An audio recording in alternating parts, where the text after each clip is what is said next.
to LOA Today. I'm Walt Thiessen. I've been doing this podcast since September of 2012, and boy, are my lips tired. This is your daily dose of happy. We are so happy you decided to join us today.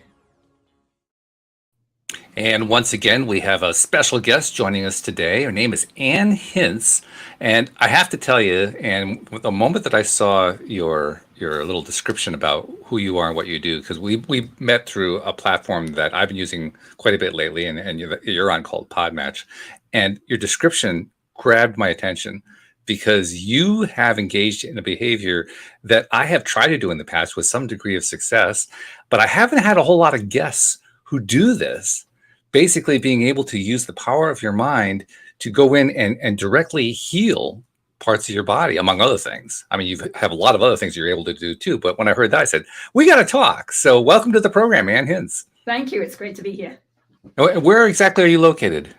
I'm in Northern California. I'm actually Northern from California. England, so I have a kind of mid-Atlantic accent. That's all right. Yes. Well, actually, I have 3 co-hosts who originate from the UK, so we're fine. Okay, good. I even understand the accent. So anyway, give us a little bit of background. Who you are, where you come from, and how you've developed this really remarkable ability of yours. Well, thanks. Well, I'm just a mother that lives in California. I had a lot of trauma in childhood, many different things, and the more I talk about it, the more I say the different things so that people can understand actually what happened. So I was born with my right foot up against my right shin. So the first 6 weeks of my life were physical therapy. Oh my. And I had to have that before I was actually given over for adoption. That was the plan. Oh, wow. And then I was adopted into a family they had an older boy that they had adopted 2 years earlier, and then they adopted another little girl. And back then, in England at least, that birth mother could change her mind up to 6 months, and this mother changed her mind at 6 months. Wow! So they had this baby girl. They'd done all that baby stuff the first 6 months of life, and then she was taken away, and I was the replacement. Oh my! So they had to go through that whole 6 months again. Right. Yeah. And not being sure whether I would also be taken away, right? They had that trauma in them. So, that was the first traumas in my life. Then we moved to Barbados, then we moved to Sierra Leone in West Africa. And when I was there, these are kind of my first memories. I remember waking up one morning and finding there were flames coming in through the ceiling. Oh, wow. And so I told my dad there's a fire in my bedroom, which he didn't believe me at the time. That was, good grief. Wow. I was another one of those beliefs I programmed into myself. And then we moved to Hong Kong. And when we were in Hong Kong, when I was 9, I was sent to boarding school in England. And it was a boys' boarding school because my brother was there. So I was the first girl boarder at a boys' boarding school. Wow. And I was teased mercilessly for 2 I'm sure. years. Yeah. So there was more trauma. And then in my teenage years, both parents became alcoholics. So living at home was hell. My dad had anger issues. So I kind of closed off. I actually kind of stopped talking because there was no point giving my opinion because for one, he teased my voice. And for another, my opinion was always wrong. So what's the point of voicing it? So there was more there. And then when I was 19, I woke up one morning and found my mother dead in the bathroom. Oh. And that was the big trauma, but I didn't know. I didn't know what to do with it because we never talked about anything. We never talked about emotions. So I didn't even know therapy existed. I didn't know what it was. I just carried on because that's what we did. Sure. Yeah.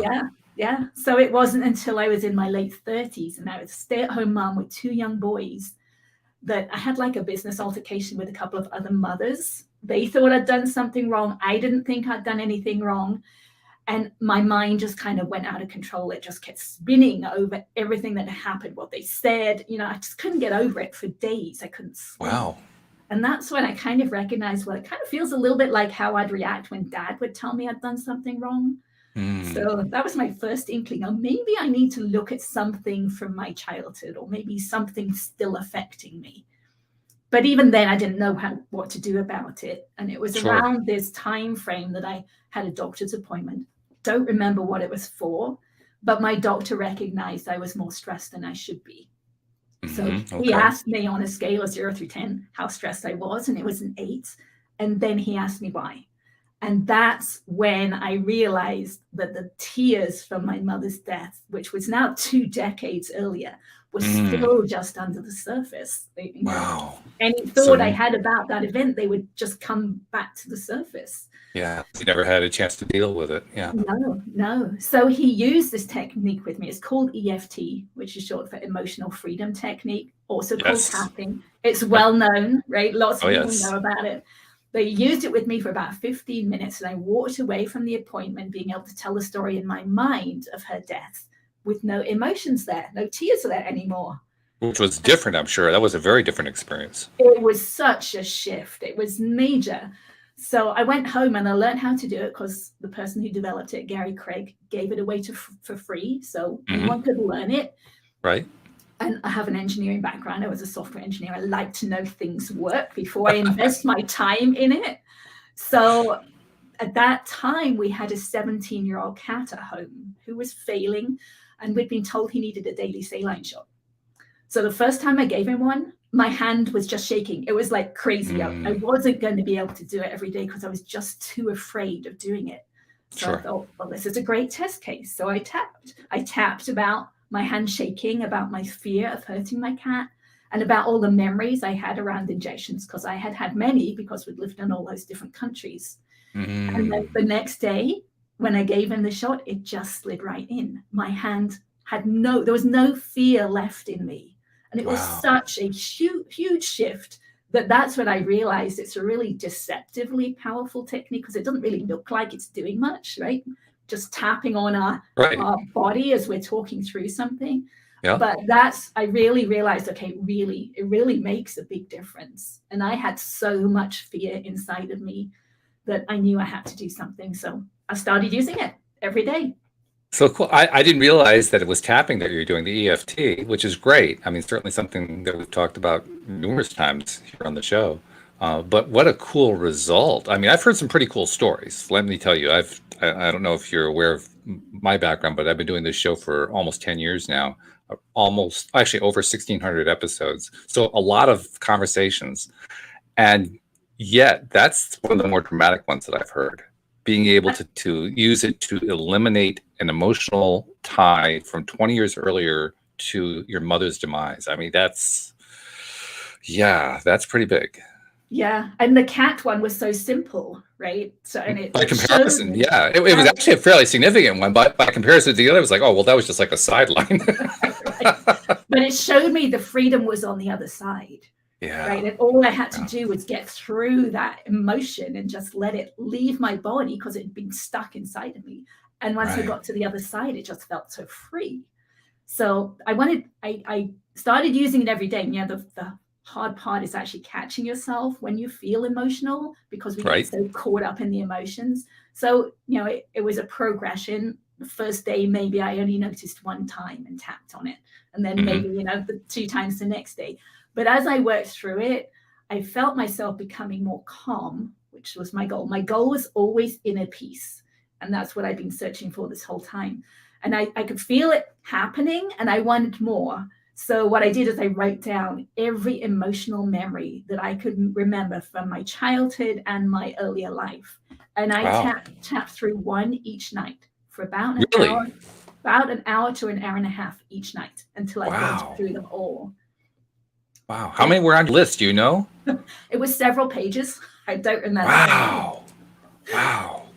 But I felt my mind becoming quiet. I remember opening my kitchen door and saying to myself, I feel like I'm living in a different reality, because my mind, which used to be talking all the time, it used to be criticizing me and judging other people, it wasn't doing it anymore. Those words had gone. And that's when I realized that the words that I had been using were the ones I'd been programmed with in childhood, most of my dad's. And I would just replay them over and over again without realizing that was happening. Yeah. Right. Very cool, though. What really interesting how you're using EFT for that. Again, we've talked about a number of different ways to quiet that voice. My own way, the way I did it was with mirror work, along the lines of what Louise Hay had, wrote about in her book. Others have used different kinds of methods. To hear EFT being used for that, hell, that's okay. That's cool. One more tool in the tool bag there, Right. because that's a big deal. Getting rid of that voice, especially if that voice has been haunting you for a long time. When it finally goes away, I don't know about you, but for me, when it finally went away, I didn't notice it first. I was so used to it being there, I just kind of assumed it was always there. And then one day, I was doing a 30-day program for myself of just doing the mirror work every day. By day 17, all of a sudden I noticed, wait a minute, that voice is a little bit fainter than it used to be. No, it could be just my imagination. No, that really is fainter. And then by 25, it was really faint, day 25. And by day 30, it was gone entirely. And even on day 30, I woke up that morning, I did my usual mirror exercise, started doing stuff. And then I had to kind of stop and say, oh, wait a minute. There are no voices there. It's quiet. It's quiet. And I've had some people say to me that they think they're bored, right? But really, they're peaceful. Sure. They just don't know what peace feels like. Right. It's a new thing. Right. Yeah. So you almost have to get used to being healthy. It is different for sure. And it was really cool to experience that difference. And I wanted more, right? I realized that what EFT was doing was kind of opening up the subconscious mind. Sure. And bringing it up and actually allowing an expansion of awareness. Now we use that. You probably use that term a lot, but when I started, I didn't really know what awareness meant.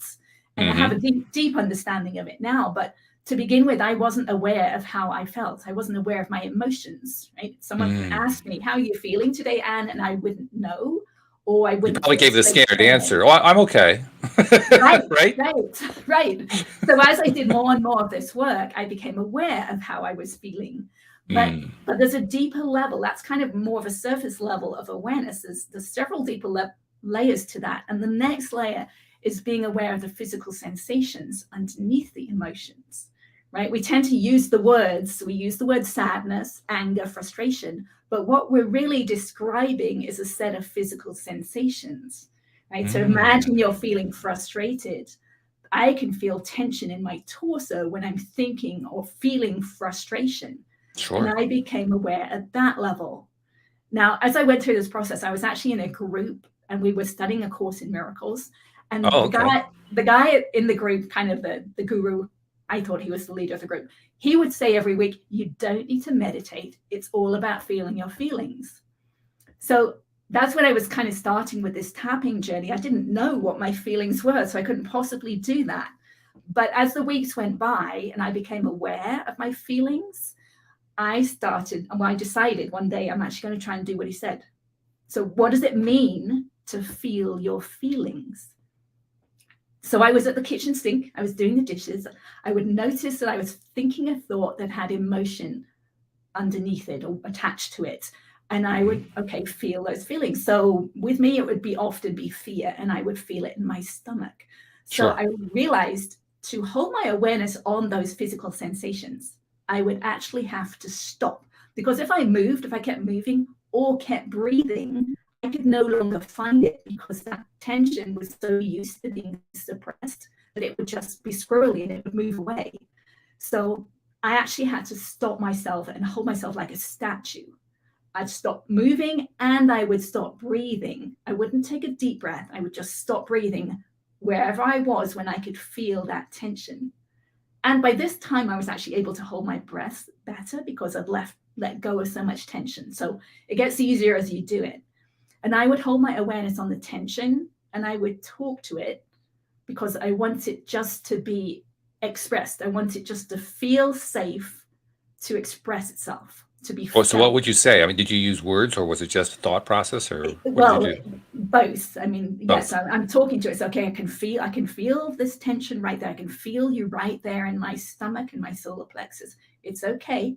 I'm just going to feel you. I don't want to suppress you. I just want to accept you and allow you to be felt. And then at some point I would need to take a deep breath or there would be a release and I would take a deep breath.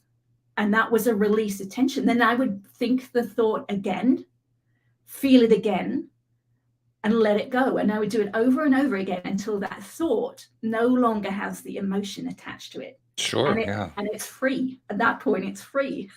Right. You're basically releasing what was probably an emotion that had kind of stuck there for quite some time. You were finally letting go Absolutely. of it. Yeah. Right, right. So now instead of tapping at night, I would actually do this work, this release work at night. I'd done so much of my early years at this point that I started to work on more collective traumas. So I would Hmm. think about something like 9/11, feel all those emotions inside of me, hold my awareness on it, talk to it, let it go, and do it again and again and again until that tension had dissipated.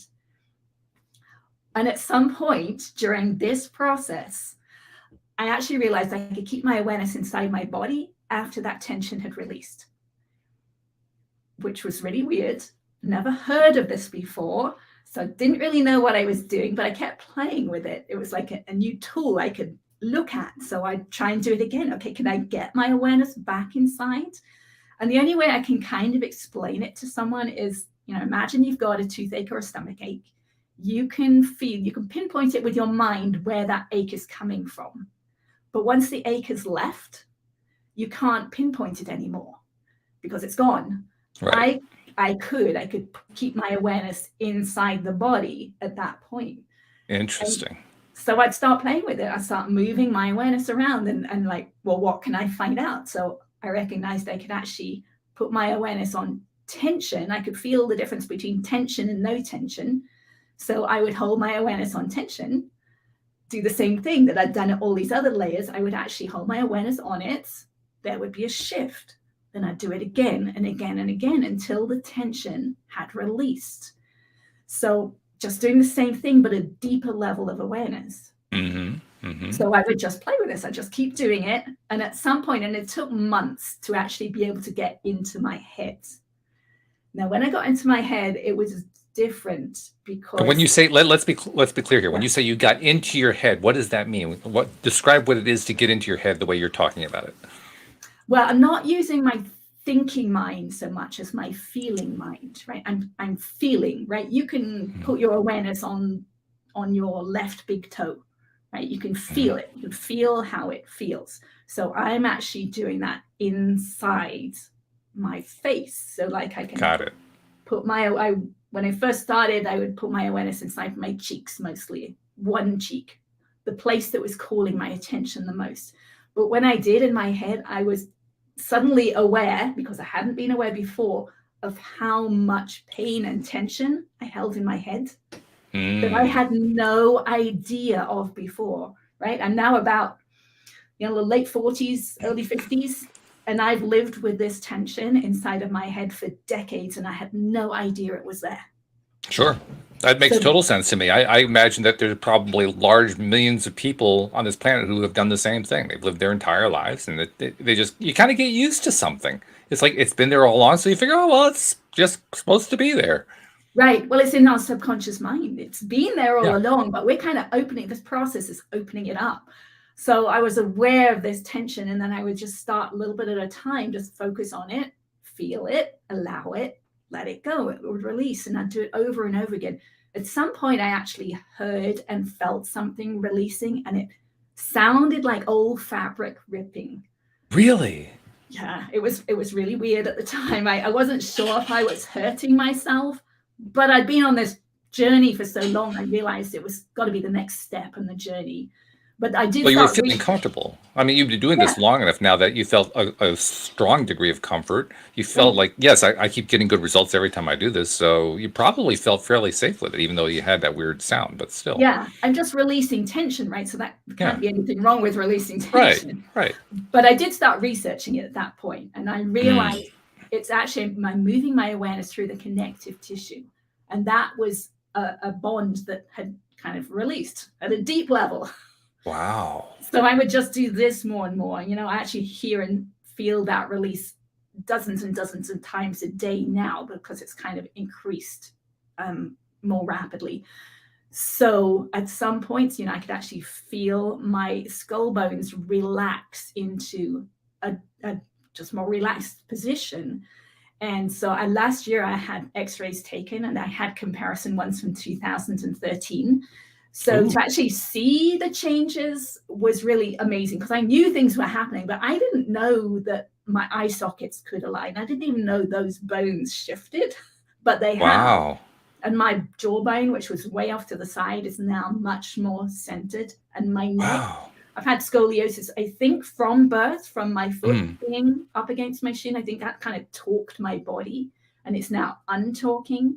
So as a 55-year-old, I has grown half an inch, which is really fun. I love that term too, untalking. I mean, that's not a term I've heard before, but you get it. It's very evocative, right? Right. So, we talk about, with the law of attraction, we talk about alignment. I didn't know that we could physically change ourselves to be more aligned. But I would say that's what my skull has done, and probably my whole body, right? I'm more balanced on the inside and more balanced on the outside. That is very cool. So, I mean, this has been a project that's been going on for what, 15 years, something like that? Yeah. Yeah. Since my late Yeah. 40s, and I'm now 55. So, yes. Okay, so 10 to 15, but still, I mean, that's a long time to be doing it. I, I hesitate to say this, but it just seems like the natural thing to say. It's almost like the next level is yet to come. Absolutely. Yes. I still got a lot of tension inside. I'm working at the level of the bones now. It's really weird. I can actually tell what organ I'm in. I know where I am inside my body when I'm focusing. I know exactly where I am, but I can't tell the difference between an organ or just like muscle, anything like that. But I can tell the difference between bone because the density is there. So this point, I'm working inside my cheekbones and inside the roots of my teeth and my palate, releasing the tension there. I've had like 3 lots of orthodontia in my life, like for more than a decade over my life. So I've got a lot of tension that's been stored in there that I'm releasing, daily. So yeah. Wow, that is very, very interesting. So as you go through this process and you're working through your body, well, first, well, I got a question I have to ask first. So I'm going to take a step back. You just talked a moment about how you can differentiate easily between bone and other tissue. Different kinds of tissue sometimes it's harder for you to tell the difference, but you can differentiate bone because it's denser. But we're doing this, or you're doing this through just mental attention. How do you what's telling you, what's the signal that's telling you this is dense, this is not? Oh, that's a really interesting question. I don't know. I can just feel it. I mean, I'm actually feeling in my body. I'm feeling the bone. I'm feeling inside my bone. I can feel that it's got tension. It's got pain in it. Some places have pain. Some's just tension. But I can feel it release.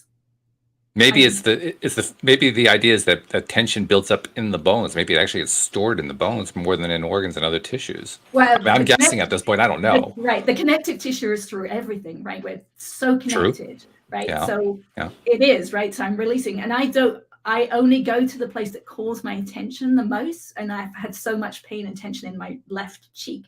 And so I will focus there, but that's not necessarily where it releases. It might release something in my foot, right? Or it'll often release something on my other cheek or in my neck. So I just go to the place that's calling my attention and leave the release up to my body. To figure it out, sure. Well, and what you're describing, certainly there are other disciplines and so forth, acupuncture or Reiki or, these various disciplines that have an understanding of the body being organized in meridians or sections or all kinds of stuff. And there's connections here that go down to there and all that kind of stuff. So that part is familiar. I mean, certainly we've all heard stories along that line. But it's also kind of fun because, like you say, you're working on this area and, oh, something happened on my elbow. What was that? Right. That's pretty fun.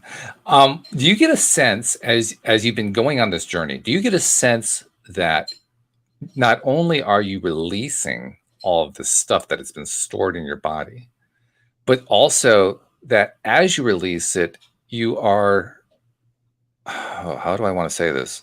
I want to be a little bit careful because maybe I should throw in a medical disclaimer. We're not claiming to heal anything here, but it's almost like you're deliberately healing. That like you're going through and you are saying, okay, I'm going to heal this, I'm going to heal that, and I'm going to do it by releasing this tension or this pain that I detect every time that I detect it. Right. And, It's never and intentional, right? mhm. I'm only going to the place that's calling my attention, right? So I don't know. I think of us as just this huge onion. It's layer by layer by layer by layer. So Mm. many layers that you really have no idea how many layers there are. But whatever's calling our attention is what needs to be focused on now. So we're releasing dis-ease at that level, Okay. right? And then we're going to the next level down and releasing the next level of dis-ease in the body, right? It's just tension that's stored in the body. And all the way from the outside, right? Even working with EFT with words and tapping on the body, I believe is releasing physically dis-ease in the body. And then at the next level of feeling the physical sensations, that's also releasing dis-ease in the body. I'm just doing it at a deeper level now, but even those, the techniques like the Right. EMDR, the EFT, the acupressure, all those techniques, I believe, are actually working on the physical body and releasing dis-ease. It makes total sense to me. It really does. I think probably the most interesting part of all this is if there was, I have to pick and choose, but for me, the biggest thing is that we've heard lots of stories. Lots of people have come onto the show and talked about various ways that you can heal yourself, you can release problems with the unconscious mind, so forth. We've even had references at time to how there could be layers of stuff, but I think you're the first person who's ever described going in and healing layer after layer after layer. I think you used the analogy of an onion to describe what it's like going one layer and then another layer deeper and another layer deeper and another layer deeper. Do you have a sense how deep that onion goes? I wish I knew. But no, we have that phrase, God never gives us more than we can handle in any moment. True. And Yeah. in terms of this journey, I believe it's absolutely true, because if I had known how much pain and tension I had inside of my head when I started this journey, I couldn't have survived. It was just so intense. But when I got to that place, I was ready for it. I knew how to work with it and to let it go. So yeah, I've got a lot more to do, because I know there's a lot of tension still inside of me. And I think all of us can identify with it. Even as you're talking right now, I'm taking a little inventory. Like, oh, yeah, there's a tension in my jaw. I've recognized that one, and there's the one there back in the head, and I also noticed the thing that's going on in my belly. I've had that one before. I mean, I'm paying some attention to it as you're talking about it right now. So I know there's stuff in there to be released. Now you've described. I think you've described two different ways to release. One through the tapping, the EFT, and one through. I've heard various labels to describe this, but basically going in, feeling the pain until you feel it all out, and then it dissipates itself. I call it feeling your feelings. Feeling your feelings. Okay. So are those the only two you've done? Is there a third one a third modality that you've used, or is it just those two? And of those two, which one's the one that you feel is the most effective, the most consistently useful? Those are primarily the two that I used. And they're different. To me, EFT was really, really beneficial to begin with, until I had that awareness at the physical level, right? And whenever I get caught up in emotion, I will still use it. And I have a tapping group, and I don't know if we're going to talk about current events at all, but we can. Tapping group last night. We talk about anything. Okay, good. I tapped about Putin. I went back and tapped about Hitler. I tapped, and I felt my feelings about both, because they both work really well. The feeling your feelings is just for people who are already aware of their physical sensations. Tend to be empaths, right? A lot of empaths are aware at a deeper level. They can feel things at a deeper level. So I think that technique works better at that level. Plus, you can do that anywhere. People don't always want to be tapping on their head and their face in front of other people. So EFT is not necessarily useful when you're out and about. True. Yeah, that has a little bit more limited application period time. Very true. Also, from what you said, I think we could kind of draw the conclusion that the EFT is perhaps a little bit better when you're really not sure what it is that you're feeling, when you haven't been able to achieve that level of empathic sensation yet. So right, because it feels like it comes first. Yeah, right. Yeah. I mean, with my mother's death, I just talked through it. I talked through everything that happened. Right. And maybe I could feel feelings as that happened. I'd stop if I felt feelings and then tap about the feelings and then carry on with the story and then go back to the beginning and do it again and again until it just became a story when it's all the tension and the emotion had left.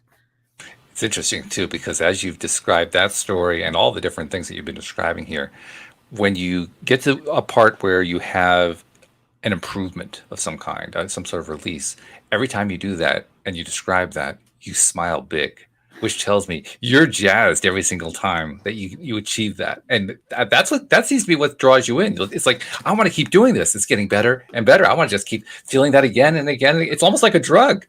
Right, absolutely. It feels really, really good to release tension that's been stored in the body for decades, right? How could it not feel good and feel a relief when that's gone? Yeah, that's what kept me going along the path. It's like there was nothing else I wanted to do.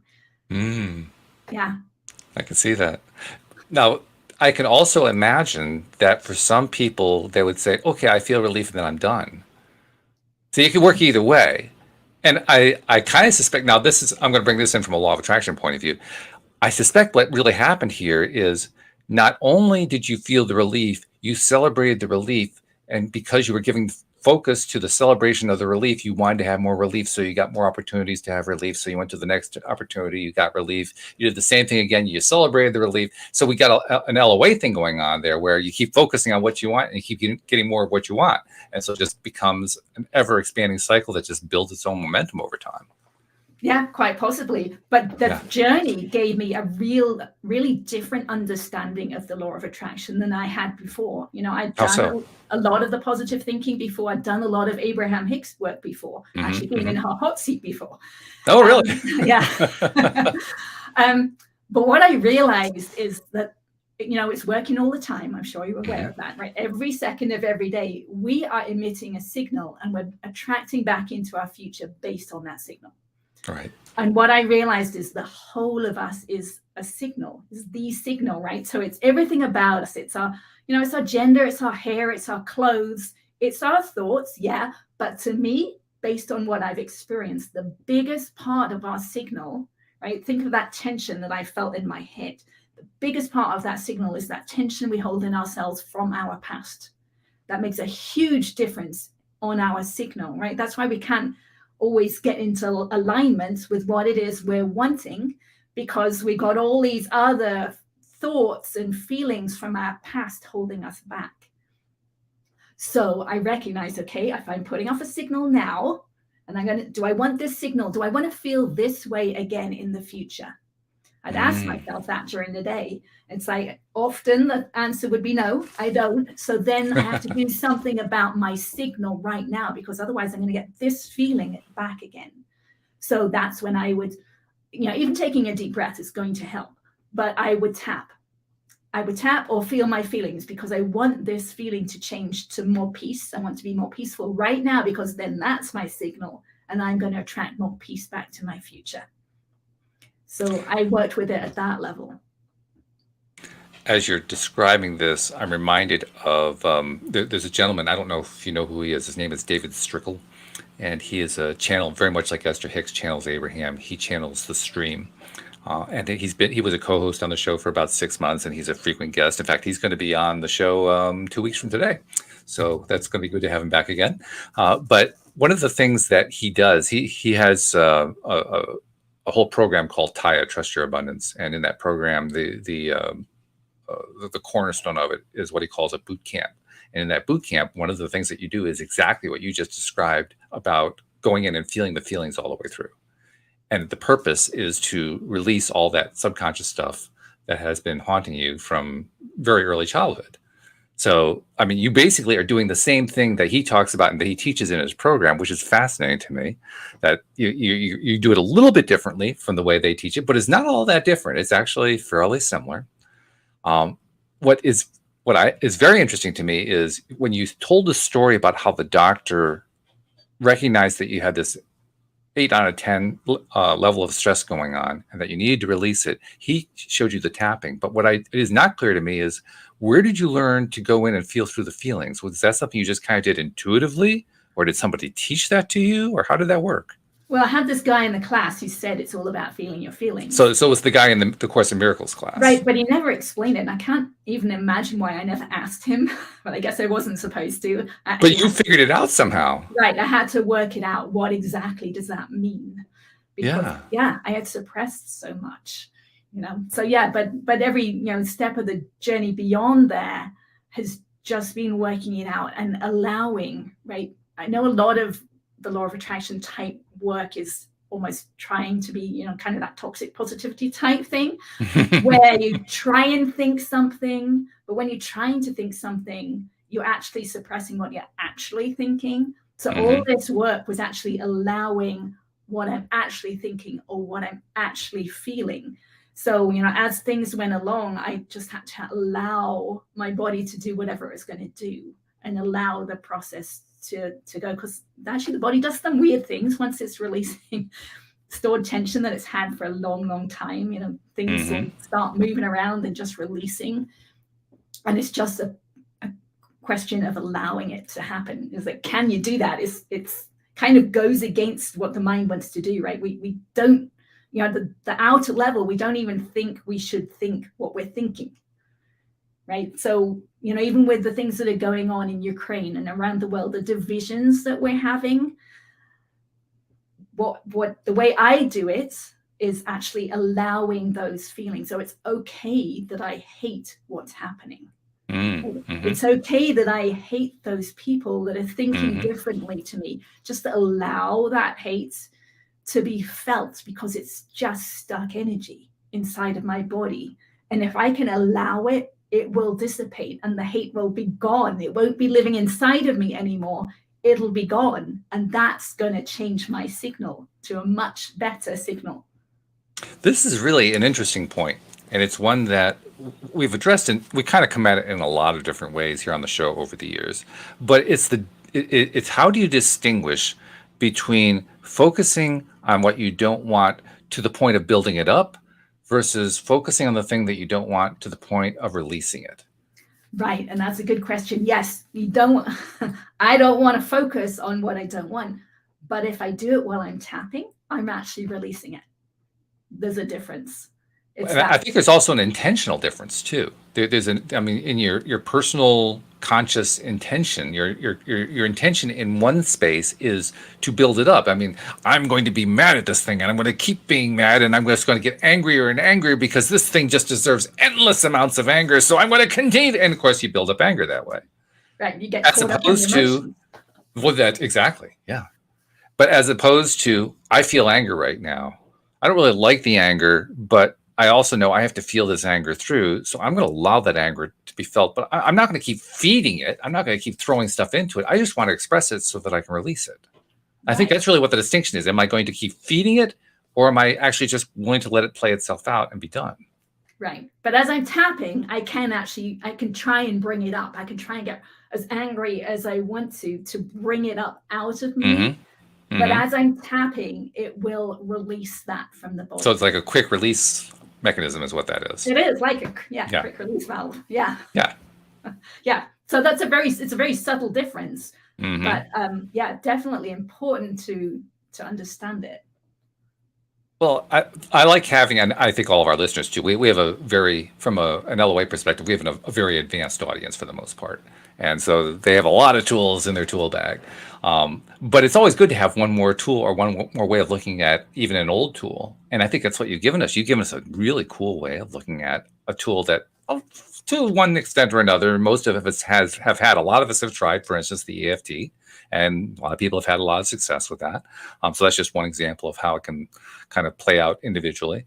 But you've given us this idea that, well, not only can we use this tapping thing, not only can we feel feelings out, we can actually intuit our way to finding these things. Because that's really what you did with the intuition part, with the feeling it through part. You got a clue from the guy who led the Course in Miracles group, but you ran with it in a way that a lot of the other people in the same group didn't do.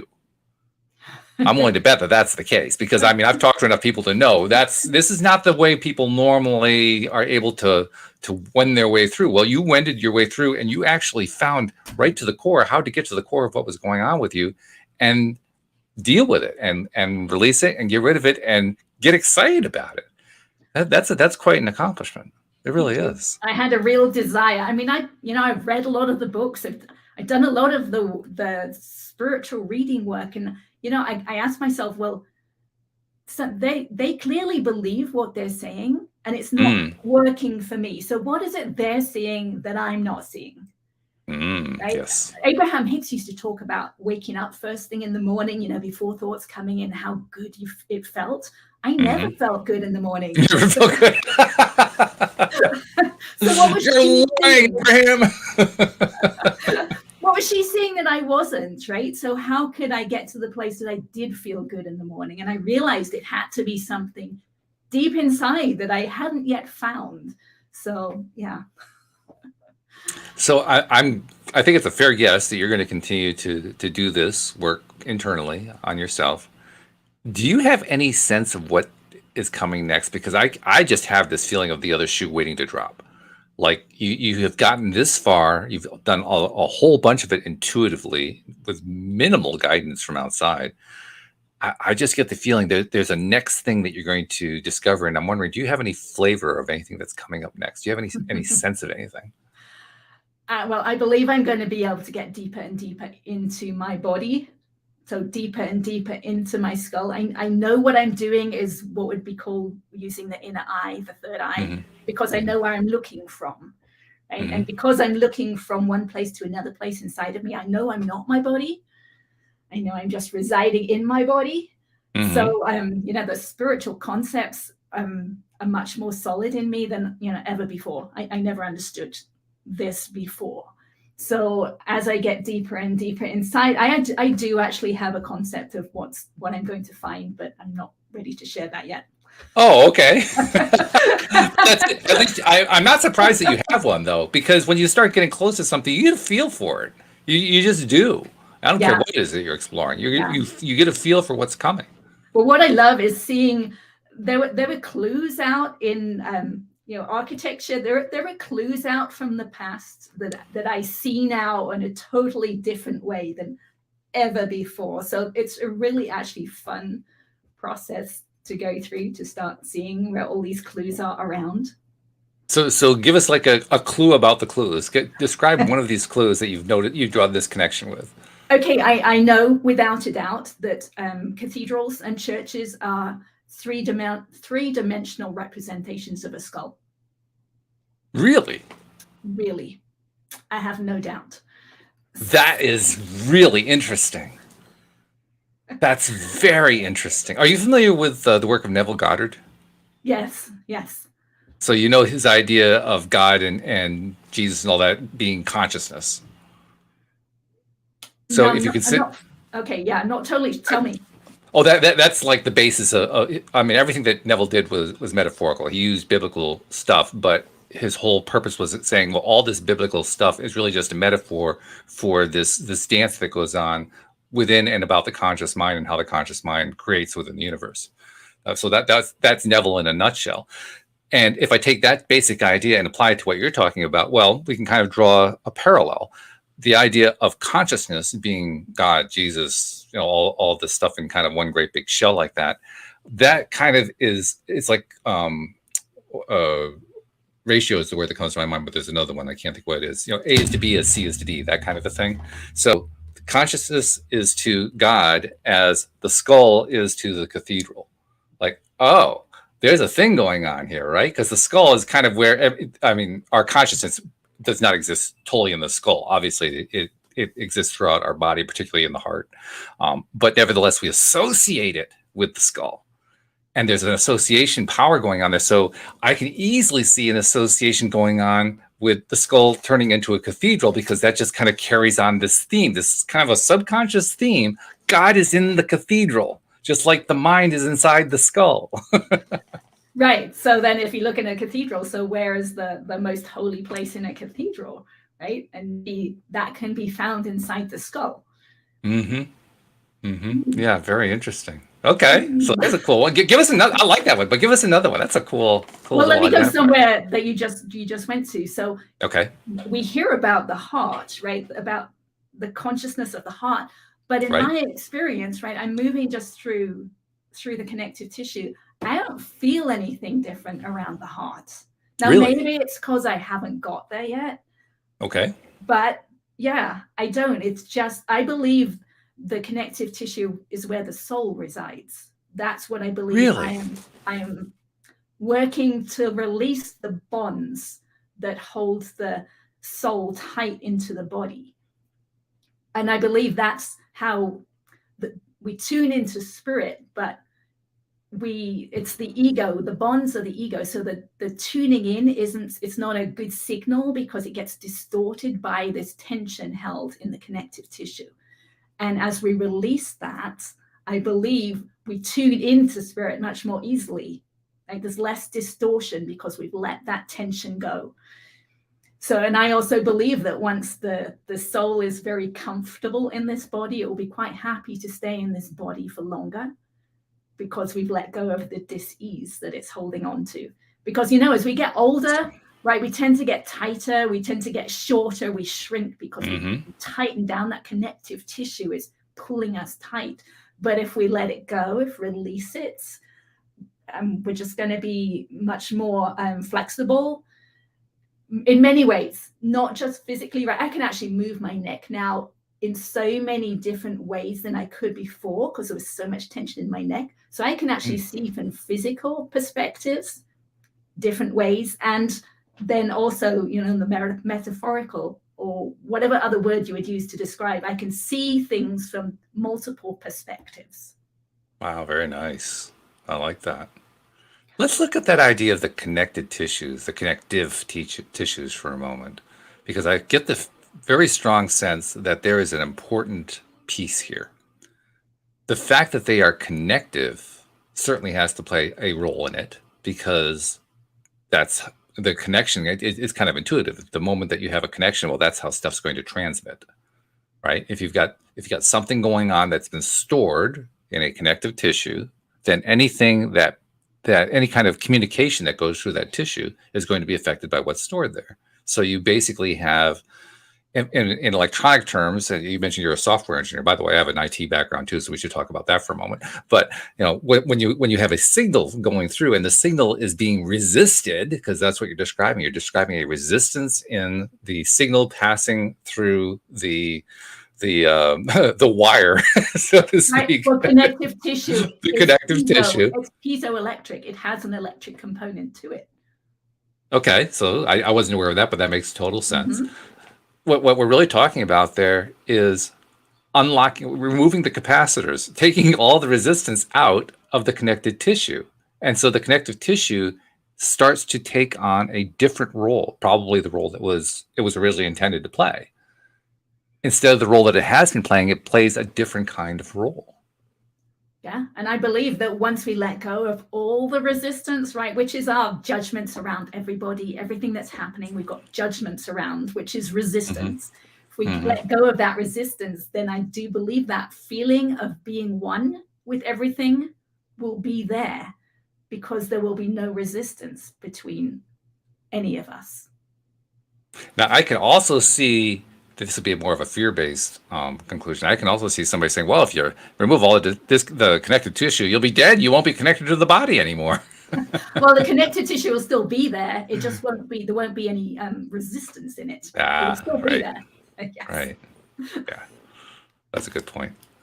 Very interesting. Let me go off on the tangent about the software engineer background, because those of us who have some kind of a IT or a scientific or something that's a left brain kind of a background, this kind of conversation usually is pretty tough for somebody who comes from our perspective. There are some of us who have been able to break through, but a lot of people resist it. And I don't know even if you're still in the field or not, but what's your sense about how other people in the same field that you were in are either receptive or non-receptive, or maybe not even aware because you wouldn't tell them of this kind of thing that you've been discovering? Yeah, there are all sorts of people out there. So yeah, there are a lot of resistant people out there. I was kind of ambidextrous, as a child. I'm also an artist, so I'm also a Libra, so they go both directions. Have that balance in there. But that's good. How much time do we have left? We got about 10 minutes. Okay, so let me share this story from before COVID. Sure. Because I think it explains some of that. Okay. So at the beginning of this group I had, we would all sit in a semicircle and I would play a series of chakra chimes. And then we would open our eyes and we would share our experience. So what I've realized is now there are many different people. So there are some people, and this is where I started out, who can only hear the chimes with their ears. That's it. And then there are other people who can hear the chimes with their ears, but maybe they could feel some of the sound vibrations in maybe their head or some part of their body. And then on the other end of the spectrum, people who can hear with their ears, but also feel the sound vibrations throughout their body. Mm-hmm. Sure. That's where I am now. That's a completely different level of awareness. The people over here who can only hear with their ears, they don't have a depth of awareness, right? They can only see from their own perspective. And on the other end of the spectrum, who are people who have this deep level of awareness. They can feel things at a much deeper level. And they also have all these different levels of awareness. So there are people out in society, even in the engineering arena, who can only hear with their ears. They can just hear the words. Right. But they don't have this depth. And then maybe some people in that arena who have a great depth of awareness. It's a good way of describing it. When you have this understanding, you can understand that we have many people in society, and not all of them will understand what we're talking about. Yeah, that's true. It makes total sense to me. In fact, but now those people who only have that they can only hear with the ears, they now know there's this depth of awareness that they can aim for.